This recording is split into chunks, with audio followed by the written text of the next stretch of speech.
주께서 오늘도 우리에게 은혜와 은총 가운데서 주의 거룩한 진리의 말씀을 함께 공부할 수 있도록 시간을 주신 것을 감사합니다. 우리 마음속에 무엇보다도 하나님에 대한 바른 지식을 잘 정돈하고 정리해서 그것으로서 우리의 인생이 또 교회의 한 분자로서 교회의 회원으로서 이 땅에서 의미 있고 참된 삶을 살 수 있도록 인도해 주시옵소서. 예수님 이름으로 기도합니다. 아멘. 자, 그러면 이제 이 모든 역사에 대해서 역사의 성격을 규명하는 가장 이렇게 함축적으로 이 역사의 성격이 뭔가 이것을 한마디로 얘기할 때 우리는 오이코노미아, 경륜이라고 그래요. 하나님의 경륜.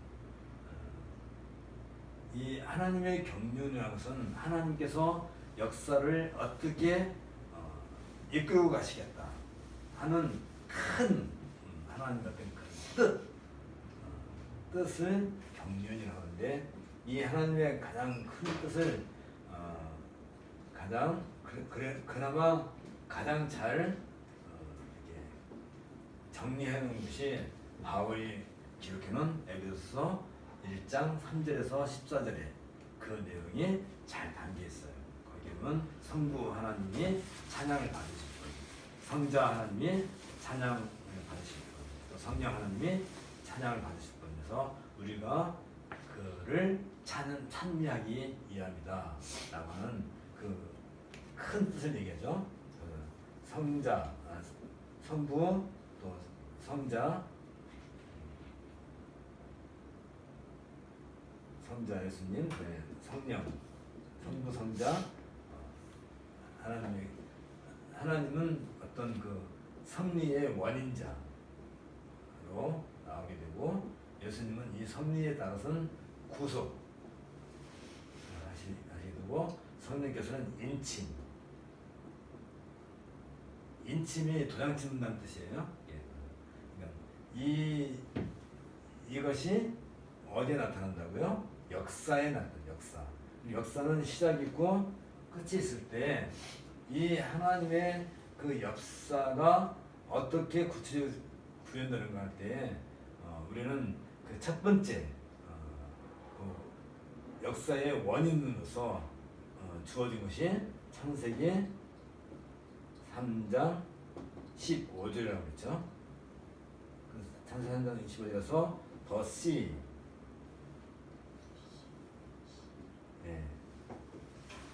여자의 그 후손에 대한 약속을, 그러니까 물론 그 이전 얘기는 우리가 다 알잖아요. 뭐 인류가 아담과 하와가 타락한 그 얘기는 말고 이때부터 사실 구체적인, 그래서 이 창세기 3장 15절을 프로토 에반젤리온 해서 원 복음이라고 해요.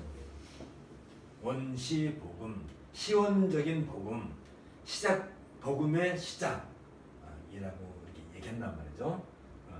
그래서 이 모든 역사는 사실 무엇에 대한 얘기라고요? 씨에 대한 얘기라. 지난 시간에 얘기했지만, 그러니까 모든 역사의 성격, 시간과 공간 속에서 진행되는 역사의 성격에서 씨가 빠져버리면 그건 우리가 역사를 볼 수 없게 되는 결과를 가지게 되는 거죠. 그래서 이 씨가 구체적으로 어떻게 이 땅에 구현되는가를 다루고 있는 것이 쉽게 말하면 이게 구약이란 말이죠. 구약의 역사는 이 씨에 대한 역사. 그래서 이제 창세기 9장에서 노아를 통해서 씨를 보존해 주시겠다 하는 약속을 내셨고, 창세기 12장 1절에서 3절에서는 이 씨에 대해서 구체적으로 하나의 이 씨를 보존해 주셨다는 그 창세기 9장 얘기에 의해서 아브라함 통해서 어떤 얘기 해준다고요? 한 민족을 이루게 하겠고, 이들에게 이건 거기에 근원을 이기고 그 다음에 땅을 주시겠다. 이것이 구체적으로 어디서 나타나요? 출애굽기 19장 4, 5, 6절에 나타난다고 했죠. 그래서 출애굽기 19장 4, 5, 6절에 그 다음에 이제 우리가 알고 있는 율법이 조직이 되겠지만 이 배경에 뭐가 들어갔다고요? 여기 너희는 하나님의 소유고 또 너희는 제사장 나라가 되고 거룩한 백성이 된다. 이 얘기예요. 결국은 이 얘기는 뭐예요? 노아의 방주를 거쳐서 주어진 시에 대한 얘기란 말이에요. 여기에 다 얘기가 포함이 되는 거란 말이죠. 그렇게 하고 이게 이제 이건 이제 아담 언약, 노아 언약, 아브라함 언약, 얘는 이제 신의 산 언약. 그다음에 여기에서 땅과 민족이 제사장 나라로 이제 하나의 국가로 나라로 형성이 되죠. 한 나라로 제사장 나라로 만들어지는데 이게 바로 다윗 왕국이란 말이죠. 그렇죠? 다윗 왕국.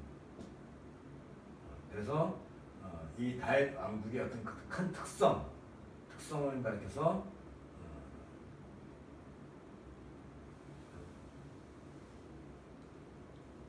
갑자기 또 내가 여기 끊어졌어 지금.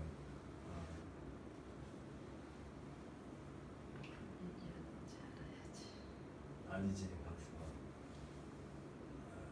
다윗 왕국 언약이 어디서 나오지?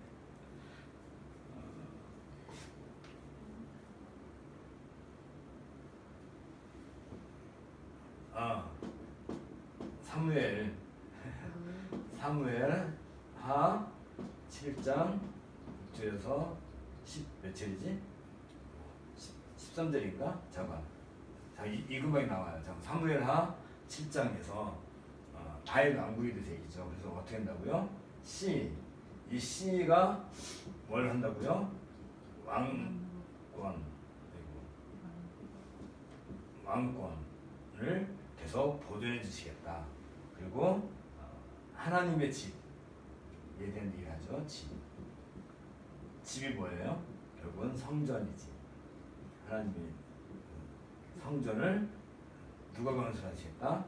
이 씨가 왕권을 보존하겠고 이가 성전을 건설할 것이다.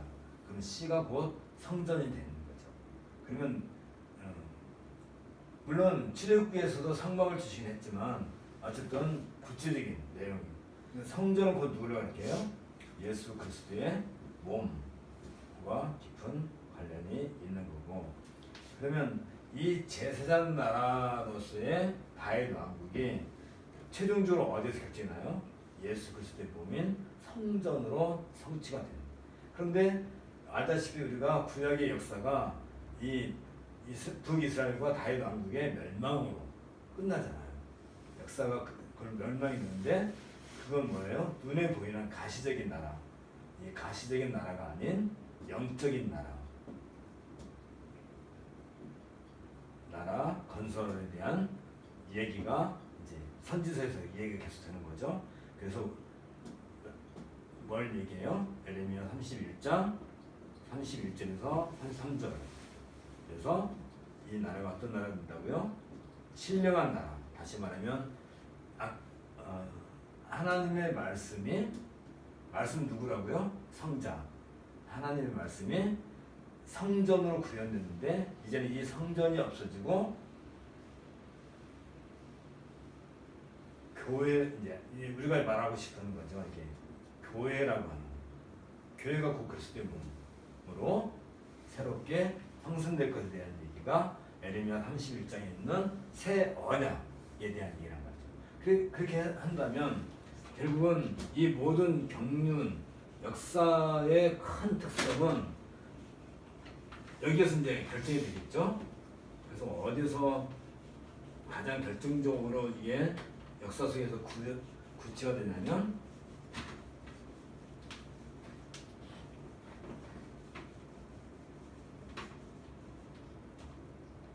말씀이 육신을 입어서 이 땅에 오시는 사건, 다시 말하면 인카네이션.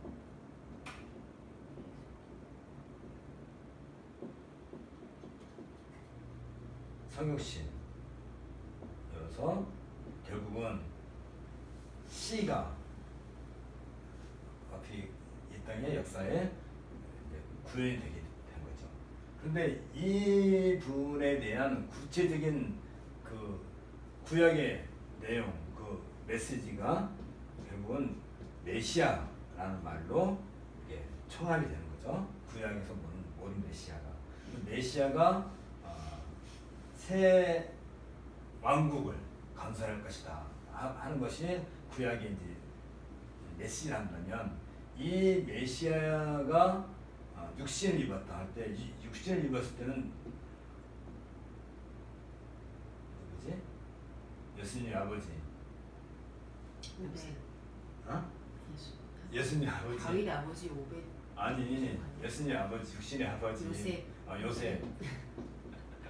그러니까 요셉과 마리아의 아들로 오신.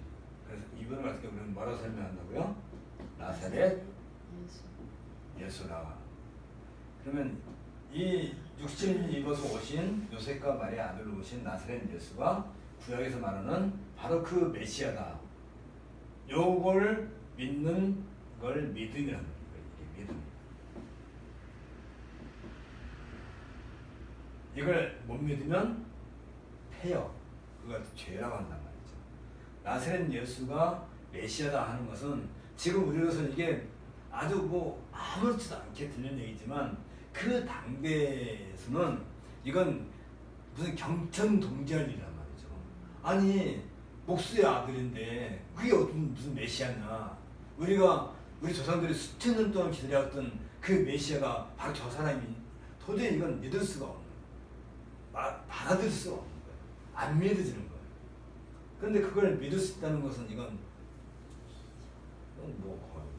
그래서 마태복음에서 뭐라고 얘기해요? 마태복음 1장 1절에서 아브라함과 다윗의 자손 예수 그리스도 세계라 할 때는, 지금까지 구약에서 이 앞에서 얘기했던 그 모든 것이 누구에게서 성취됐다고요? 예수 그리스도에게서 성취됐다. 그래서 예수는 그리스도다, 이렇게 얘기하는 거란 말이죠. 예수는 곧 그리스도다. 그리스도가 곧 메시아라는 얘기죠. 예수가 곧 그 메시아다. 그 메시아가 누구예요? 이게 잊어버리면 안 돼, 절대. 이건 바로 그 씨란 말이죠. 그래서 처음에 원복음이 성취되는 거예요. 그래서 이 예수님께서 오셔서 이제 예수님의 그 오심과 그리고 십자가에서 죽으심과 부활, 이 모든 일들을 가르쳐서 뭐라 한다고요? 이 모든 일을 갖다가 하나님의 큰 일이라고 하는 거예요. 이걸, 이 모든 얘기가 하나님의 일, 하나님의 큰 일. 근데 이 하나님의 큰 일을 예수님은 하나님 나라의 일이라고 누가는 그렇게 기록하는데, 이 하나님 나라의 일에는 뭐가 있냐면 부활하셔서 뭐가 돼요? 승천하시면서. 예수님 승천하시죠? 승천하시면서 우리에게 두 가지 약속을 해줘요. 하나는 사도행전 1장 8절에서 얘기한 것처럼 그게 뭐예요? 성령이 오실 것이다. 성령께서 오시면 성령의 권능을 받는다. 그래서 어떻게 된다고요? 땅끝까지 이르러 내 증이 되리라 하는 얘기하고, 그 다음에 예수님이 승천하실 때 천사들이, 사도행전 1장 몇 절에 나오죠? 다시 오실 것이다. 재림. 이에 대한 약속을 해준다고. 그렇게 해서 이 성령께서 오신 것과 예수님의 재림, 그 사이가 또 다른 역사가 시작이 되겠죠. 그러니까 이제 다시 이걸 조금 시간을 바꿔서 성령께서 오시고, 그리고 어떻게 돼요? 예수께서 재림하신 날이 오겠죠. 이 사이가 지금 우리가 살고 있는 이 기간이란 말이죠. 이걸 구약에서는 이 모든 것 갖다가 정말 또는 말세라고 이렇게 얘기를 해요. 그러니까 예수께서 사실 성령께서 오셨다는 것은 예수님의 초림을 전제를 하고 시작하는 거죠. 예수님의 초림과 예수님의 재림 이 기간. 그래서 예수님께서 오셔서 십자가에서 죽으시고 부활하시고 승천하시면서 약속하신 게 뭐냐고요? 성령께서 오셔서 어떤 일을 한다고요? 권능을 주신다 했잖아요. 권능을 주셔서 듀나미스 권능을 주셔서 뭘 하게 된다고요? 그때 교회가 시작이 되는 거예요. 이때부터 언제까지? 예수님 오실 때까지 교회의 시대라고 그러잖아요. 그러면 이 교회가 역사선상에서 어떻게 구현됐느냐 할 때 사실 이 교회는 뭐예요? 그 말씀의 구체적인 화신, 역사의 그 말씀이 구체적으로 역사 속에서 자신의 모습을 드러낸 그게 바로 교회란 말이에요. 그래서 교회를 갖다 뭐라 한다고요? 그리스도의 몸이다. 그러니까 이 모든 걸 가르쳐서 아까는 하나님의 큰 일, 이게 하나님의 큰 일이라 한다면 이 교회가 시작되면서부터는 이 이야기가 확장돼서 하나님 나라의 일, 킹덤 오브 갓, 하나님 나라 이 얘기가 됩니다. 그러니까 이 교회가 역사 속에서 계속 진행되고 있는 모든 것은 하나님 나라에 대한 얘기란 말이죠. 그러면 이 교회는 뭘 고백하는 거예요? 이 교회가 고백하는 내용이 뭐예요? 우리가 지금까지 얘기한 건 다 정리하면 되겠지? 첫째는 예수는 그리스도다. 예수는 십자가에 죽으셨고 부활하셨다. 근데 예수라고 할 때는 여기에 어떤 의미가 담겨 있다고요? 예수라고 할 때는 여기는 인성, 예수님의 인성이 담겨 있는 거고, 그리스도는 예수님의 신성이 담겨 있는 거죠. 그래서 하나님의 아들이라는 것을 고백하게 됩니다. 예수는 그리스도는 말 속에 이런 내용이 담겨 있어야 돼요. 그러니까 예수는 그리스도라고 하면서 예수는 실제로 역사에 오시지 않았다, 탄생하지 않았다 라고 믿는 사람도 있어요. 그렇게 알고 있는 사람도 있는 거야. 그러면 그 믿음은 그건 잘못된 믿음이잖아. 또는 예수님이 십자가에 죽으셨다. 근데 부활을 또 못 믿는 사람이 있는 거지. 일부 사람들은. 그래서 예수라는 청년이 있었는데, 시바이츠 같은 사람은 그렇게 얘기하는 거지. 예수라는 청년이 있었는데 그놈은 본래 하나님의 아들이야. 아니에요. 하나님의 아들과 아무 상관이 없어. 그냥 우리랑 똑같은 인간인데 구약을 하도 읽다 보니까 자기가 메시아라고 스스로 자기가 인지를 했다는 거예요. 그래서 메시아로서 자기가 그게 이제 하나님의 아들이지. 메시아가 나는 본래 하나님과 상관이 없지. 그냥 사람은 태어났는데 하나님의 아들로서 살기로 결정을 하는 거예요. 그래서 어떻게 해요?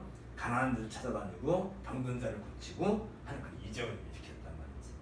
죽은 자를 살렸다는 얘기는 실제로 죽은 자를 살리는 것은 아닌데, 이 예수님을 따르는 제자들이 예수님을 자꾸 신격화하다 보니까 그걸 꾸며낸 얘기다 라고 믿는 거. 그게 자유주의 신학이죠. 대부분의 많은 자유주의 신학자들은 그렇게 이해를 하는 거란 말이지. 예수는 실제로 하나님의 아들이 아니고 우리랑 똑같은 그냥 인간이에요. 근데 우리가 똑같은 인간이랄 때 그 인간은 하나님의 창조, 하나님께서 우리를 만드셨다는 그런 인간이 아니라 자연 발생적인 인간관이 그 안에 다 담겨 있는 거예요. 어떻게? 누구 말대로 뭐 원숭이가 우리 조상인 거지. 원숭이가 진화해서 사람이 됐다라는 것처럼 이렇게 우리를 만들어진 사람인 거야. 이해가 가죠? 아담처럼 하나님께서 지으신 게 아니라 그냥 우리는 원세포로부터 발전이 돼가지고 이런 인류가 됐어. 그래서 그냥 내가 한 사람이 된 거야. 그냥 엄마 아빠한테 태어난 사람이야. 그 사람이 구약의 그 메시지를 읽다 보니까 내가 하나님의 아들이다. 나는 요즘으로 말하면 정신병자가 된 걸까요? 머리가 돌은 거지 쉽게 말하면. 그래서 제가 하나님의 아들인 것처럼 이제 생활을 살았다는 얘기죠. 살다가 죽은 거야. 제가 죽고 없어졌어요 사실은. 근데 그를 따르는 추종자들이 이제 신격화하게 되고 그분이 하나님의 아들이라고 선전을 하게 되고 죽었다 부활했다라고 이렇게 막 이렇게 선전을 하는 거예요. 근데 이 내용이 다 어디에 들어있어요? 구약성에 다 있는 내용이잖아요, 사실은. 그러니까 그렇게 해서 만드는 것이 기독교다. 그것을 신학적으로 체계화시킨 사람이 누구냐? 바울이다. 그래서 기독교는 바울 신학으로 바울 신학으로 이렇게 한마디로 점을 내려버려요. 기독교의 모든 정신을 집대성한 사람은 바울이다. 그래서 심지어 기독교라고 해서 바울의 종교다라고 얘기해요. 그러면 우리가 고백하는 예수는 그리스도시고 메시아다 하는 이 고백하고는 전혀 다른, 그리고 상당히 많은 신자들이 그렇게 이 자유주의 학자들이 말하는 그런 식으로 예수를 이해하는.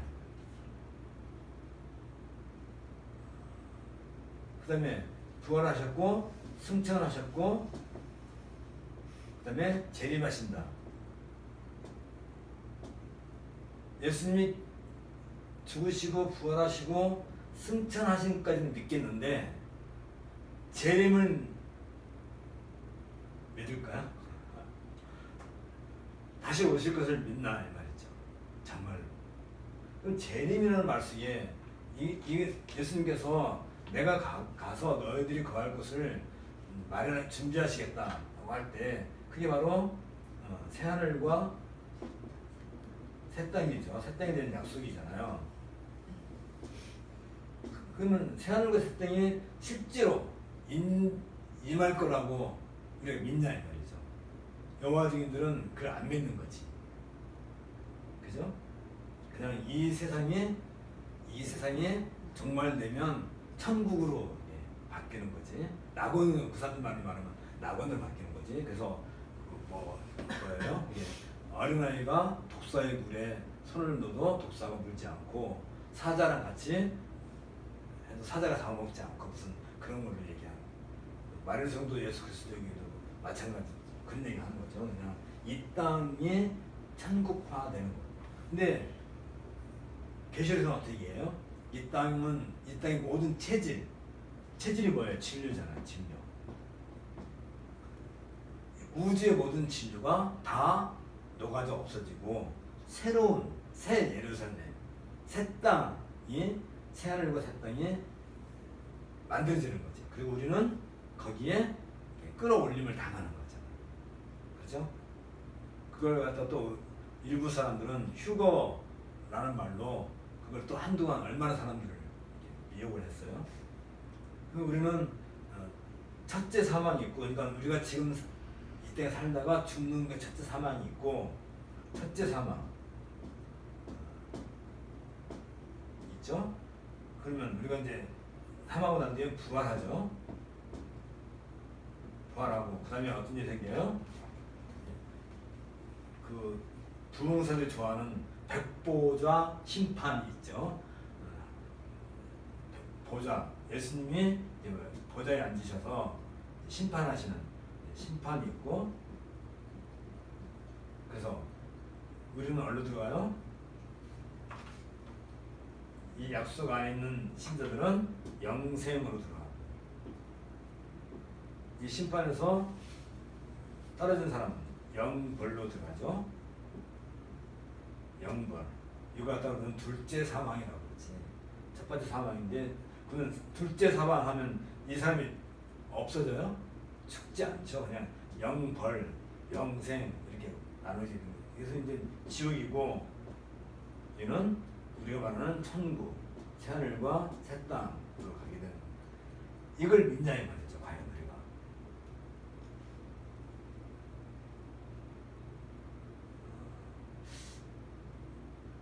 차라리 이런 걸 믿는, 이런 부활 신앙을 믿는 것보다 30억짜리 건물 하나 갖기를 더 바라지. 아닌가? 요즘 30억짜리 건물은 건물도 아니에요, 그쵸? 집 한 그런 게 채 있으면 좋아요. 집 한 채가 30억인데 뭐. 옛날에 여기 제가 종로했을 때 그 건물 옛날 신문사 건물 거기가 36억이었는데 지금은 아마 100억도 넘게 나갈 거예요.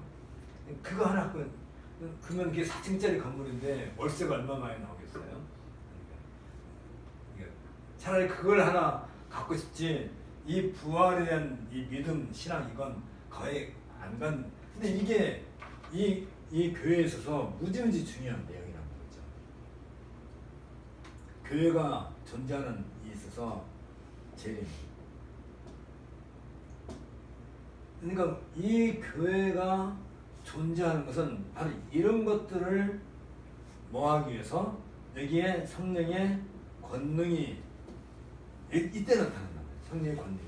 그래서 교회가 이 성령의 권능 가운데서 이 내용을 증언. 이게 증인이죠. 증언. 해서 어떤 일이 된다고요? 요 내용을 사람들이 몰랐던 사람들, 퇴역한 사람들이 이 증언을 통해서 그걸 믿음으로 수용, 받아들이는 거죠. 믿음으로 받아들이는 거지. 그게 이제 믿음이지. 믿음으로 받는. 그때 여기에 무슨 일이 생긴다고요? 이때 죄사함의 세례가 주어져요. 이게 믿음이란 말이죠. 믿음을 통해서. 이 믿음 뭐예요? 요 내용에 대한 믿음이지. 이것을 안 믿는, 또 이 중에서 어느 하나라도 잘못된 것을 믿는 것은 그건 믿음이 어려우죠. 잘못된 믿음이지. 그럼 교회는 어디에서 그 권능을 나타내요? 바로 이 내용을 전하고 이 내용을 통해서 죄사함의 세례를 주는 데서 성령의 권능이 나타나요. 그러면 이 성령의 권능을 나타내는 이 교회는 늘 성령 충만 상태에 있는 거죠. 우리 지상에 보이는 이 교회가 성령 충만한 것이 아니라 보편의 교회로서는 늘 성령의 충만 상태. 왜? 그게 곧 그리스도의 몸이니까. 그렇죠? 우리는 각각 있는 이 땅에 있는 지교들은 이 교회에 하나의 소속된 지체로 있는 거고, 그 지체 안에 우리가 한 회원으로 있는 거겠죠. 그래서 우리는 이 성령으로 충만되고 성령의 권능을 드러내는, 어떤 면에서 권능이 드러난다고요? 요거에서 권능을 드러내는 거지, 여기에서. 그러니까 이것을 이런 내용을 우리가 믿는 것 자체가 권능이에요. 성령의 권능. 그냥은 절대 믿어지지 않아요. 그리고 이 이야기를 여러분들은 누구에게든지 할 수 있어야 되는 거지. 거기에 뭐가 나타나는데 그때 권능이 나타나는 것이고, 그때 그 내용을 몰랐던 사람들이 그걸 받아들일 때 거기에 성령의 권능이 나타나는 것이지, 다른 걸로 성령의 권능을 대신할 수가 없어요.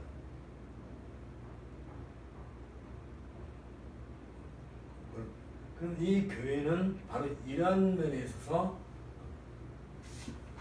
이 땅에 존재하는 것이고, 그러면 이제 사도행전은 바로 이 이야기를 하기 위해서 기록되는 것이고, 우리가 사도행전 1장부터 이제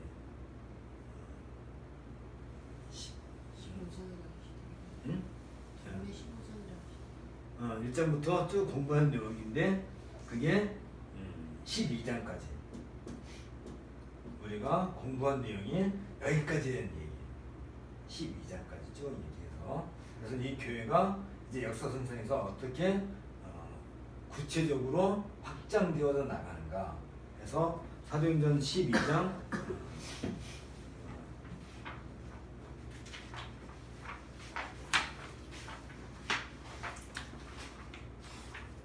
193쪽.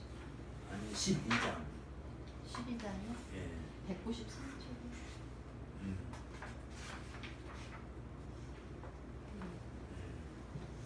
그래서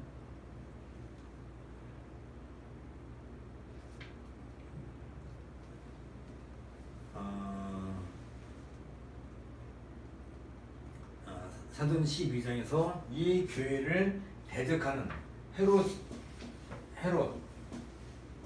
헤롯이 죽음으로써 이제 벌레물을 죽죠. 죽음으로써 교회에 대한 교회와 세상의 어떤 그 대척점이 이제 헤롯의 죽음으로 끝나고 13장부터는 교회가 온 땅으로 이렇게 확장되는 그 역사가 시작이 돼요. 13장으로 넘어갑시다. 이제 그래서 그 구체적인 교회가 세상으로 확장되는 그 구체적인 얘기가 이제 안디옥 교회에서부터 시작이 돼요. 그러니까 12장까지는 이게 큰 전환점이죠. 12장까지는 주로 예루살렘, 그다음에 유다, 사마리아에 대한 이야기가 되는 거죠. 여기 8장에서 잠깐 에디오피아 그 네시 부스 사람 네시 얘기가 잠깐 나오긴 하지만 또 백부장 고넬료 얘기도 나오긴 하지만 어쨌든 지역상으로 그런다면 예루살렘과 유다와 사마리아, 쉽게 말하면 가나안 땅 안에서 이루어진 이야기들이죠. 이게 지도를 놓고 본다면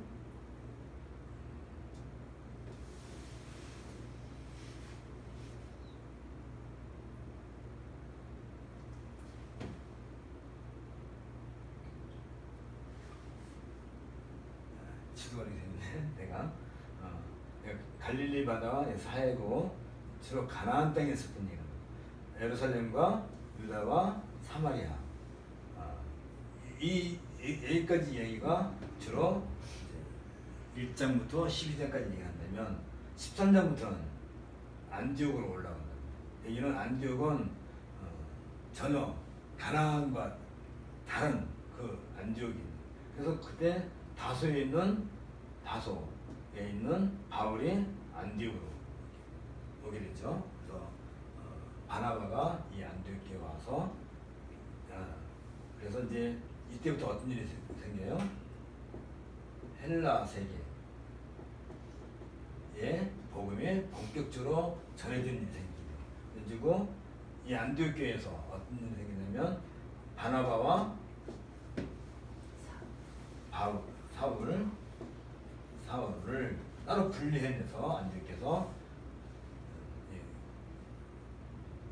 구브로섬을 통해서 내가 에베소고 여기 갈라디아 지방으로 복음을 전하게 되는 그게 이제 바울의 제1차 전도여행이 되죠. 제2차 전도여행은 이제 이 1차 전도여행 다음에 어떤 일이 생기냐면 이게 13장, 14장이고 15장에서 사도행전 15장에서 할례 문제에 대해서 예루살렘 공의회가 있었다고 했죠. 예루살렘 공의회에서 이방인도 할례 받지 않고도 교회로 들어올 수 있다. 단지 부탁이 있다. 이방인들에게 뭘 부탁했어요? 아직도 우리 유대인들은 절기도 지켜야 하고 음식도 구별해서 먹으니까 너희들도 가급적이면 우리 처지를 이해해달라 라고 이방인들에게 그래서 이제 바울이 2차 전도 여행은 예루살렘 출발해서 이렇게 이쪽 갈라디아 지방을 거쳐서 이렇게 여행을 가죠. 근데 여기에 흑해가 이렇게 있고 이쪽이 마게도니아인데 이쪽 북부 지방을 갈라디아 북쪽이라든지 이쪽을 바울이 가고 싶은데 성령께서 못 가게 자꾸 막아서 어디까지 가요? 바울이 우리가 알다시피 옛날에 트로이 목마 전쟁 트로이 전쟁이 있었던 드로아 요즘은 트로이죠. 드로아까지 가게 되고 드로에서 마게도냐의 어떤 청년이 와서 우리를 도우라 해서 바울이 내일 배 타고 넘어가죠. 그때는 흑해하고 배밖에 없었으니까 배 타고 넘어가가지고 이제 어디로 가는 절차는 빌립보로 가서 빌립보에서 복음을 전하기 시작해서 근데 바울이 가는 곳마다 바퀴가 계속되니까 여기서 자꾸 내려오죠. 도망가고 같이 어딜까요? 에덴, 아덴까지 내려가게 되고 그리고 고린도까지 갔다가 오게 되는 그런 일이 생기게 되죠. 이게 이제 2차, 3차 전도여행이 이렇게 이제 이루어지게 되고 3차 전도여행 때는 이제 정리를 하려니까 그럼 빨리 지나갑시다. 3차 전도여행에서 바울은 이 모든 이 소아시아라든지 이쪽 마게도니아라든지 이쪽에 있는 그 교회들로 하여금 이제 그때 바울이 그 고린도에서 로마서를 기록하죠. 로마서를 기록하면서 내가 예루살렘에 갔다가 로마도 가겠다라고 기록하면서 그때 바울이 뭘 하게 돼요? 이방인들로 하여금 예루살렘에서 연보를 하게. 그래서 고린도 후서 같은 데 보면 바울이 눈물로 호소를 하죠. 연보 이렇게 해달라고. 그 연보를 모으는 이유가 대체 뭐냐면 이방인들의 그들이 종말이 오면 이방인들이 모든 예물을 가지고 예루살렘에 와서 하나님께 경배하는 날이 종말의 한 징표였단 말이지. 그 이사야에서 얘기한 것처럼 바울은 예수님이 이렇게 뭐라 할까? 어쩌면 바울은 예수님이 빨리 오실 줄 알았던 것 같아요.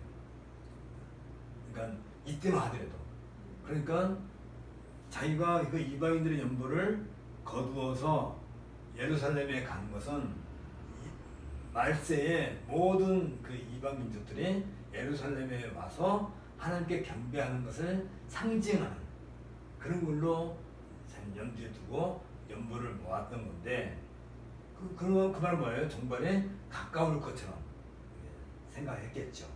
근데 바울이 연보를 갖고 예루살렘에 왔을 때 예루살렘에 어떤 일이 생겨요? 그때 예루살렘은 이 교회가 이방인들에게 할례받지 않은 이방인들에게 자꾸 복음을 전하고 또 예수는 메시아라는 걸 자꾸 전하니까 유대주의자들 원래 유대인들은 이 교회를 아주 큰 적으로 생각하네. 그래서 상당히 그 예루살렘 안에서 알력이 굉장히 강했다. 그때 이 예루살렘에 있던 그 야고보 예수님의 그 동생 야고보가 예루살렘 교회 지도자였었는데 바울에게 부탁을 해요. 너가 이방인들에게 이렇게 복음을 전한 것에 대해서 우리 유대인들이 무지무지 화가 나 있다. 그러니까 성전에 가서 결례를 함으로써 그 결례 예식을 행함으로써 유대인들이 믿는 그것과 크게 다르지 않다는 것을 좀 보여달라고 부탁하니까 바울이 성전에 가서 그 결례를 행하고 있었어요. 근데 유대인들이 그 바울이 이방인을 데리고 그 들어가서는 안 될 유대인 그 땅에 들어갔다고 해서 바울을 때려 죽이죠. 아주 때려 죽이려고 마음 먹고 있을 때 그때 이제 로마 군사들이 와가지고 바울을 그래서 이제 바울을 이제 가이사라 빌립보로 일단 이송을 시키고 가이사랴 빌립보에서 2년을 기다리게 돼요. 2년 동안. 그때 2년 동안 늘 이 바울과 같이 다녔던 사람 중에 하나가 누구냐면 누가예요. 누가. 바울이 2년 동안 가이사랴 빌립보에 이렇게 같이 있으니까 누가는 할 일이 별로 없어요. 그렇죠? 그러니까 누가는 그동안 뭐 하겠어요? 2년 동안 그동안 바울이 다녀왔던 그 전도 여행에 대한 이야기뿐만 아니라 바울이 그동안 설교했던 내용들 또 예루살렘에 있는 그 신자들 아직까지 살아있는 예수님 직접 만난 사람들 만나고 해서 그 내용을 다 정리한 것이 누가 복음 하고 사도행전 이 두 권을 기록하게 되는 모든 자료를 다 수집하게 되겠죠. 그러니까 바울이 2년 동안 가이사랴 빌립보에 있을 때 하나님은 쉬지 않고 누가를 통해서 뭘 하게 돼요? 누가 복음을 기록하게 하는 그 놀라운 일을 하게 돼요. 그리고 바울이 다시 이제 2년 동안 있어봤자 결과가 없으니까 로마의 황제에게 상소함으로써 바울이 이제 가이사랴 빌립보에서 배를 타고 이렇게 구를 거쳐서 이탈리아로 가게 되는 것이 그래서 이제 죽었다 살아나죠.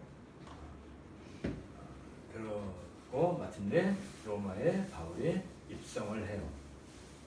로마에 가서 사도행전 그 뒤에 보면 바울이 복음을 전할 때 복음이 뭐예요? 복음. 예수는 그리스도다. 십자가 죽으셨고 부활하셨고 승천하셨고 제일 다시 오실 것이다 하는 그 내용을 전할 때 아무도 그 말리는 사람이 없다라고 해서 사도행전 28장으로 이제 일단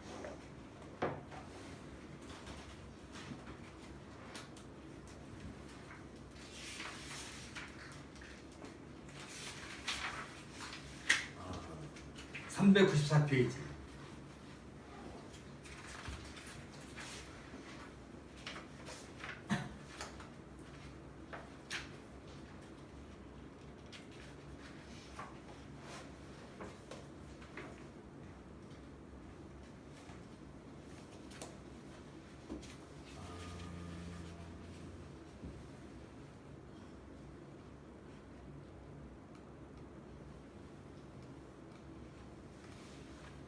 아, 28장 20절, 30절, 31절 304페이지. 그게 이제 누가가 마지막 기록한 내용이죠. 28장 30절, 31절 한번 읽어봅시다. 시작. 바울이 온 이태를 자기 셋집에 머물면서 자기에게 오는 사람을 다 영접하고 하나님의 나라를 전파하며 주 예수 그리스도에 관한 모든 것을 단단하게 거침없이 가르치더라. 자, 그러면 여기서 이제 2년 동안 이게 있으면서 무엇에 대해서 얘기했다고요? 바울이 하나님 나라. 그 내용이 뭐예요? 여기에 하나님 나라를 전파했는데 그 내용이 뭐예요? 주 예수 그리스도에 관한 모든 것. 주 예수 그리스도에 관한 모든 것. 주 예수 그리스도라는 이 말은 굉장히 바울 사상이 담겨 있는 용어예요. 주가 뭐예요? 주 큐리오스 곧 하나님이라는 얘기죠. 하나님. 주 예수 그리스도는 곧 누구예요? 하나님의 아들. 그러면 예수는 인간 요셉과 마리아의 아들, 그리스도는 메시아 인성과 신성을 가지신 그분. 메시아인데 그분은 어떻게 해서 메시아예요? 십자가에 죽으시고 부활하시면서 메시아로서 확증이 되신 거죠. 그 로마서 1장에 나와 있는 거잖아요. 로마서 1장에서 바울이 이 얘기를 한단 말이죠. 주 예수 그리스도의 은혜와 평강이 너에게 있을지어다 라고 그렇게 얘기를 하는 거죠. 하나님이 곧 예수라는 사상, 이건 바울 신학에 있어서 아주 핵심적인 내용이 되는 거죠. 그러면 이게 왜 중요하냐면 사실 우리가 가지고 있는 신약에 있어서 복음서라든지 뭐 사도행전도 마찬가지고 뭐 바울서신은 말할 것도 없고 공동서신이나 요한계시록에 이 내용이 밑바탕에 아주 단단하게 심어져 있는 거예요. 이 이야기가. 그러니까 대부분의 많은 아니지 신약 성경은 사실은 바울이 신학을 집대성하고 완성한 것에 기초해서 복음서가 기록된 거지. 그리고 그 내용을 역사적으로 쭉 서술한 게 사도행전이고. 그러면 신약에 있어서 모든 그 신학적인 그 모든 특성은 사실 바울 서신 안에 다 담겨 있는 거예요. 그런 점에 있어서 바울 서신은 굉장히 중요한 의미가 있어요. 우리가 그 바울 서신의 큰 특성을 본다면 갈라디아서,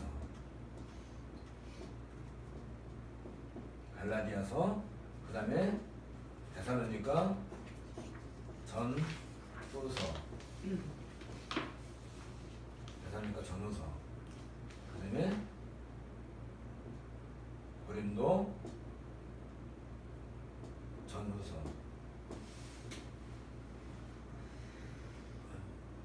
또 뭐가 있지?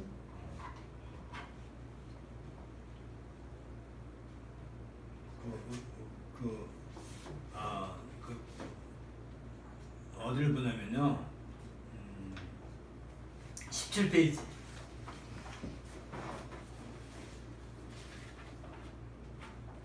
17페이지 보면 바울의 생애에 보면 갈라디아서 제2기 사역, 그다음에 제3기 사역 2차, 3차 전쟁에서 데살로니가 전후서, 그다음에 고린도 전후서 쓰게 되고, 그다음에 로마서를 기록하게 되죠.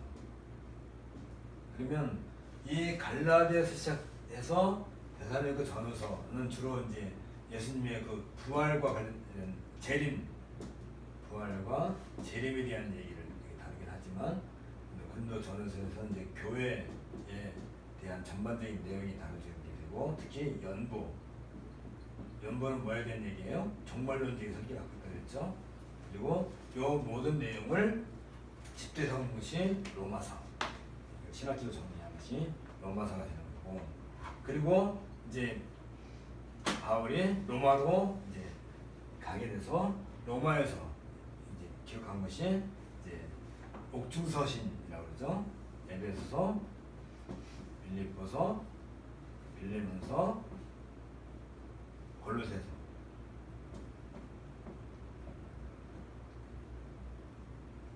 빌립보서, 빌레몬서, 골로새서, 에베소, 이게 네 권의 옥중서신이 만들어지게 되고, 그리고 일단 바울이 이제 옥에서 풀려 나오게 되죠. 옥에서 풀려 나와가지고 기록한 것이 우리가 말하는 목회서신, 디모데, 전서, 디도서, 그리고 히브리서.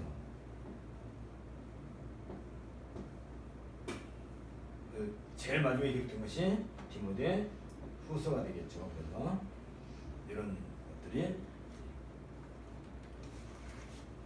바울 서신 남아 있어요. 그러니까 알다시피 여기가 좀 큰 특성이 있어요. 바울의 그 첫 번째 서신, 큰 특성, 예루살렘에서 로마서 잡히기 전까지 바울의 그 갈라디아서, 데살로니가 전후서, 고린도 전후서, 로마서, 이것은 바울 신학의 어떤 기본에 대한 것이 담겨 있고, 그다음에 옥중서신, 에베소서, 빌립보서, 빌레몬서, 골로새서, 특히 이제 빌레몬서는 잠깐 다르긴 하겠지만 어쨌든 에베소서, 빌립보서, 골로새서, 이것은 누구한테 주는 편지예요? 교회에 주는 편지. 교회에 주는 편지죠. 그러면 이 네 개의 옥중서신의 그 내용은 교회론과 깊은 관련이 있겠죠. 그렇죠? 이 교회론에서는 크게 바울은 늘 두 가지 점을 얘기해요. 하나는 신학적인 원론을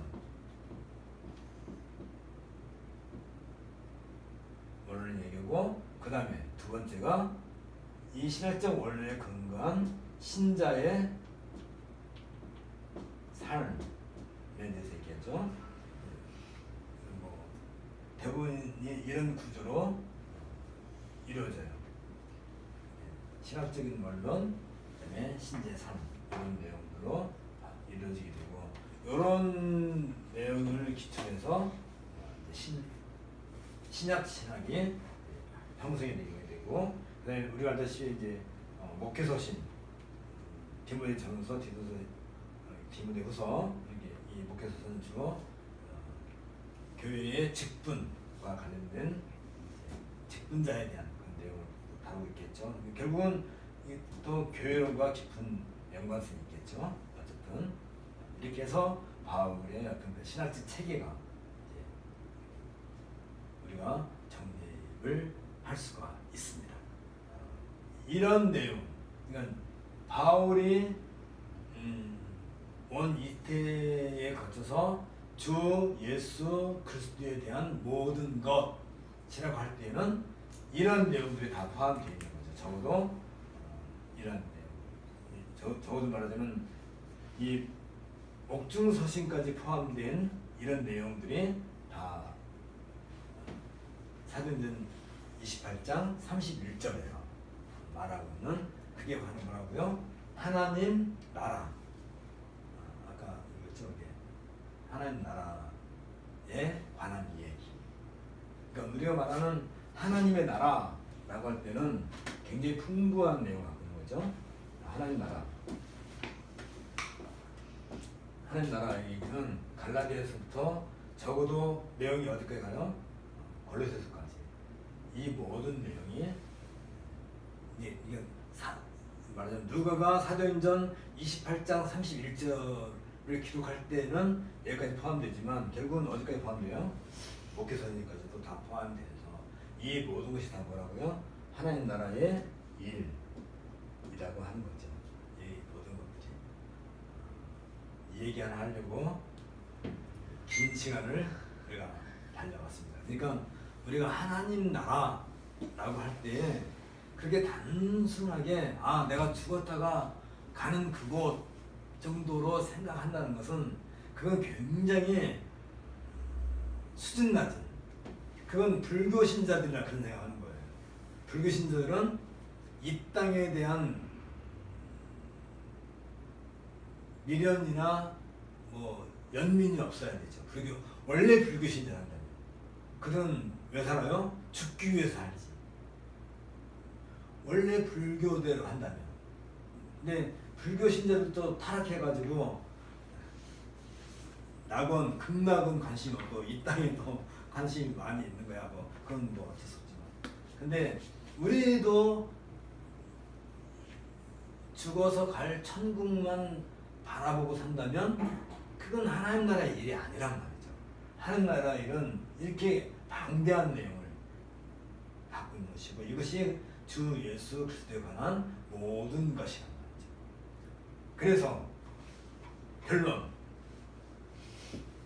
이 모든 내용을 담고 있는 것이 하나님의 경륜이라고 하는 것이고, 결국은 하나님의 경륜은 하나님 나라의 일로 결론이 나게 하나님의 이름 뭐라고요? 주 예수 그리스도에 관한 모든 것이 하나님 나라의 일이다. 우리가 이 정도는 알아야 또 이런 정도의 개념을 가지고 있어야 가족 간에도 또 친구 간에도 또 교인들 간에도 어떤 이야기를 할 때, 대화를 할 때 그 이야기가 서로 이해가 되는 거예요. 그러니까 현섭이가 이런 내용에 대해서 풍부하게 알지 못하면 아무리 이건 이것이고 저건 저것이다라고 말을 해도 대화에 갭이 생기는 거지. 그래서 현섭이 나름대로 자기 생각, 자기 사상, 자기 세계를 따로 갖고 있는 이걸 통합하는 방법은 뭐예요? 결국은 현섭이가 이 모든 하나님 나라에 대한 얘기를 충분히 알아야 엄마가 무슨 얘기하면 그 말에 대한 이해를 하는 것이고 밥 먹자 하면 내가 왜 밥을 먹어야 되는지 이 밥은 어디서부터 왔는지 이런 것이 서로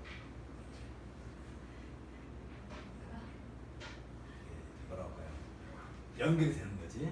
의미 있는 삶을 하는 그런 것이 구체적으로 하나의 형태로 모아진 것이 바로 교회라는 거죠.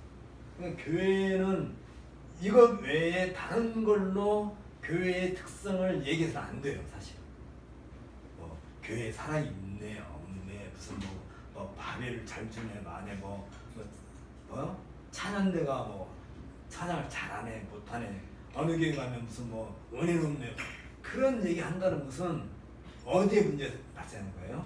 하나님 나라 일이 도대체 뭔지를 모르니까 그런 걸로 얘기하는 거죠. 40일 축복, 대성회 이딴 짓을 왜 하냐는 거죠.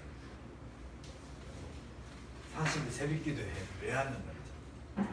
자꾸 그런 일을 꾸미는 것은 하나님 나라 일과 상관이 없는 거예요. 우리가 지금까지 공부한 그 모든 내용들을 쭉 연결시켜서 우리 안에 이런 지식들이 이게 다 뭐예요? 주 예수 그리스도에 관한 모든 것. 이걸 칼빈은 한마디로 말해서 기독교 강의에서 바로 얘기하는 거죠. 하나님을 아는 지식.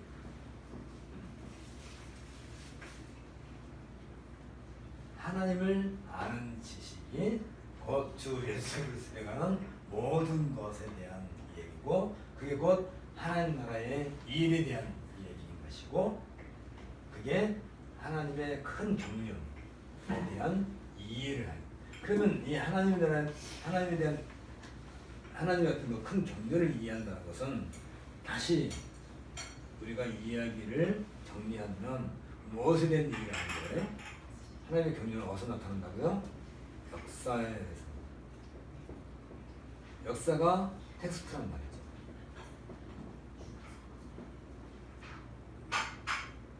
이 텍스트 안에 들어있는 것이 컨텍스트예요. 이것을 우리가 이해하게 됩니다. 이게 바로 하나님을 아는 지식과 같은 거죠. 그러니까 내가 하나님을 바르게 알면 알수록 그 역사 속에서 누구를 얘기한다고요? 바로 이 얘기를 하는 거예요. 역사는 이것에 대한 증인이란 말이에요. 하나님 나라의 일이에요. 다시 말해 주 예수 그리스도의 얘기예요.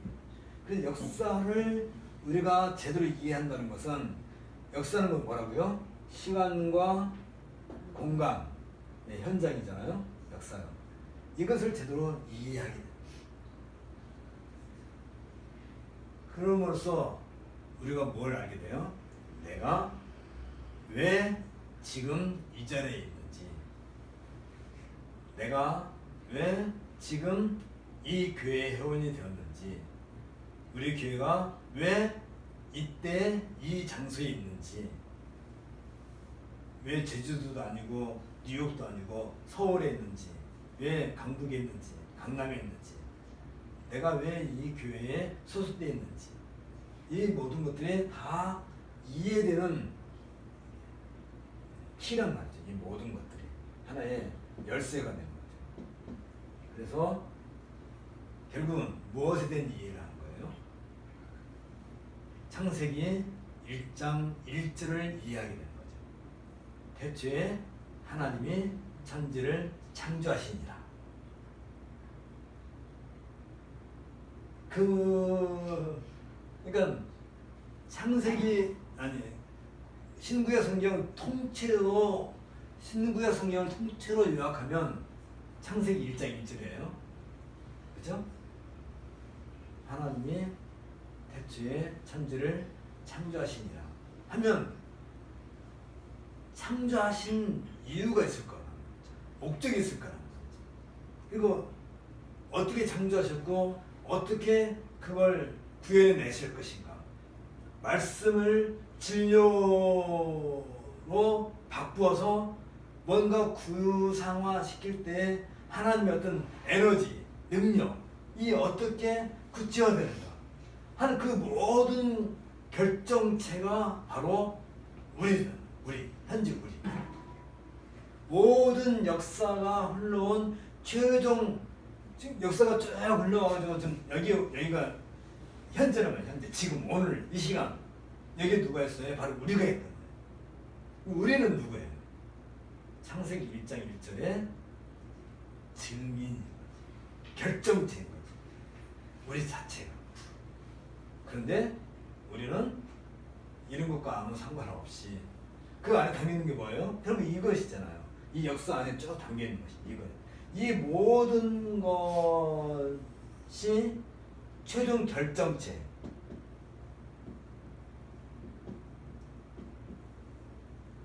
바로 우리들. 그러니 우리 존재가 이게 보통 귀한 존재가 아니에요. 우리 안에 뭐가 담겨 있어요? 예수 그리스도에 대한 모든 것이 우리 안에 담겨 있어야 되고 이것이 우리의 모든 삶을 이끌어가는 실질적인 이것도 뭐라고 하냐면 인생의 본분이라고. 뭐라고요? 인생의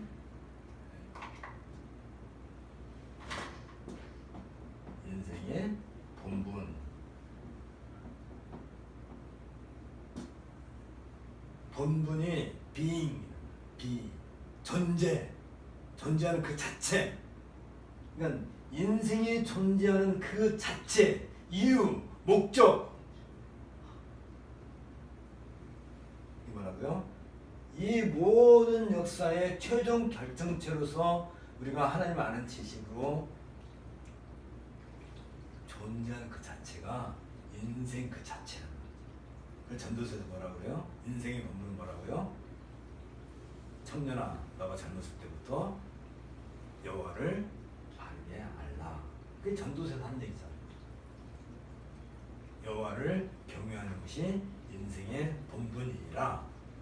경외한다는 게 여호와를 경외한다는 것은 이러한 내용을 내 안에 충분히 갖고 있어서 그때 비로소 하나님께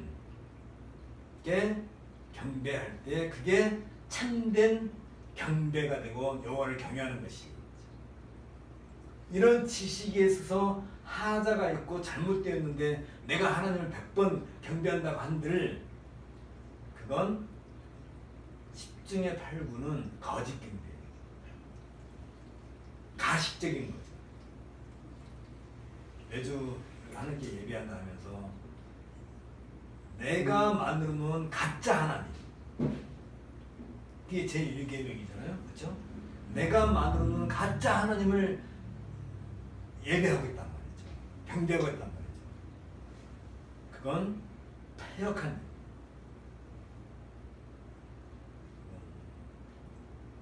아나데미, 저주받는 일이죠. 우리 인생은 어디서부터 시작돼요? 창세기 1장 1절부터 시작된 것이 그만큼 역사가 흘러왔잖아요. 그래서 이만큼 충분한 것을 역사가 우리한테 충분히 다 보여줬잖아요. 그런데도 우리 안에 이런 의식을 갖고 있지 않다면 우리가 믿는 믿음이라는 것이 자칫 허황된 마지막 농담이 아니라 가벼운 얘기로 얘기하는 게 바로 그거잖아요. 제가 늘 가장 부러워하는 인류 역사상에 가장 부러워하는 사람 중에 한 분이 물론 뭐 모세, 뭐 바울, 다윗 다 대단한 분인지 알지만 진짜 이 세상 역사에서 가장 제가 정말 난 너무 그분이 너무 어떤 분인지 궁금해요.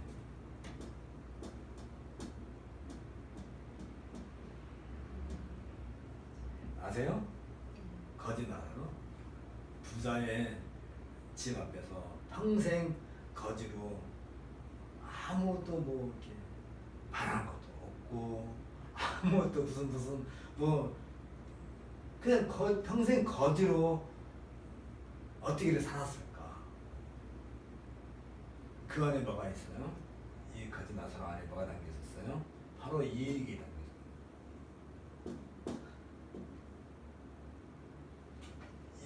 이걸 안에 가득 채운 분입니다.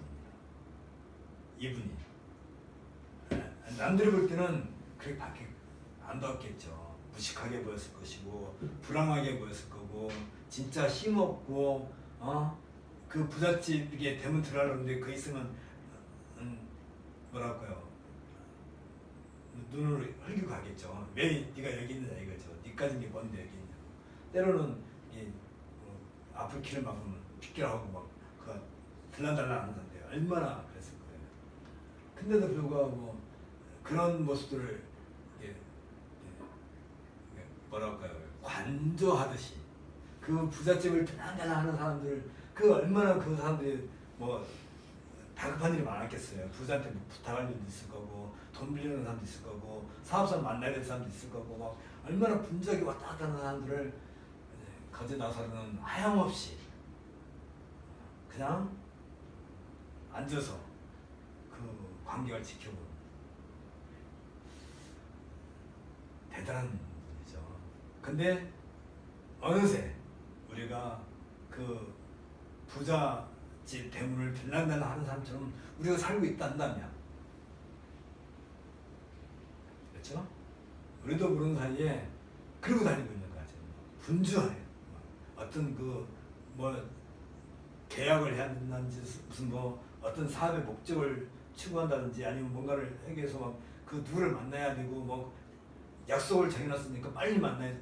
그때 이게 해결이 안 되면 뭐 죽을 것 같고 사업을 안 할 것 같고 하니까 얼마나 그 부잣집 그 대문 들락날락 하는 사람들이 그 목적의식 뚜렷했겠어요. 아주 그냥 막 열정을 다해고 어떤 사람은 뭐 선물 막 가져간 사람도 있을 거고 들락날락 하는데 우리도 모르는 사이에 그 대열에 끼어서 우리도 막 그걸 거지 나사로가 그때 그 거지 나사로가 우리를 지금 보고 있단다면 어떨까 싶어요. 우리는 너무 분주하게 사는 게 나쁜 건 아닌데 그런 면에 있어서 하나님을 아는 지식에 있어서 우리가 좀 더 풍성해지지 않으면 우리가 이렇게 공부해봤자 이거 내일 가면 이게 다 잊어버리고 또 분주한 일상의 삶을 살 텐데 이게 무슨 의미가 있겠어요. 근데 하나님 아는 지식을 우리가 충분히 서로 함께 공유한다면 맨날 며칠이 지나고 한 달이 지나고 1년이 지나도 우리는 여전히 누구를 통해서 이 모든 이야기의 중심인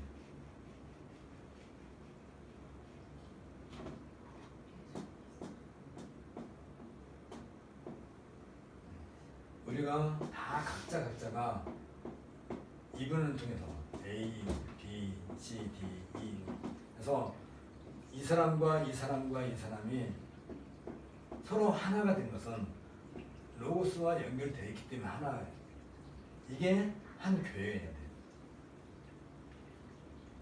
그래서 아담부터 시작해서 마지막 예수 믿는 성도가 올 때까지 태어날 때까지 이게 다 우리가 한 몸으로 이보다 더 아름다운 게 없는 거고 바로 이게 하나님 나라에 대한 이야기고 우리가 사도행전 통해서 공부한 그 내용입니다. 기도하겠습니다. 주께서 오늘도 우리에게 말씀하시고 또 우리의 영혼을 일깨워 주심을 감사드립니다. 우리가 하나님을 아는 지식 외에 다른 것에 대해서 더 분유하고 분주하고 날뛰어다니는 것이 얼마나 부질없는 것인가를 다시 한번 생각해 봤습니다. 바울의 평생 동안 정말 이 복음에 대해서 하나님을 아는 이 지식에 대해서 온 땅에 나르기 위해서 자신의 온 몸을 불사르듯이 살았던 것처럼 정말 우리 안에 다른 것이 아닌 주 예수 그리스도에 관한 그 내용들이 풍부해져서 그것을 인해서 우리가 날마다 새 힘을 얻고 살아갈 수 있는 은혜를 더하여 주옵소서. 예수님 이름으로 기도합니다. 아멘. 수고하셨습니다. 감사합니다.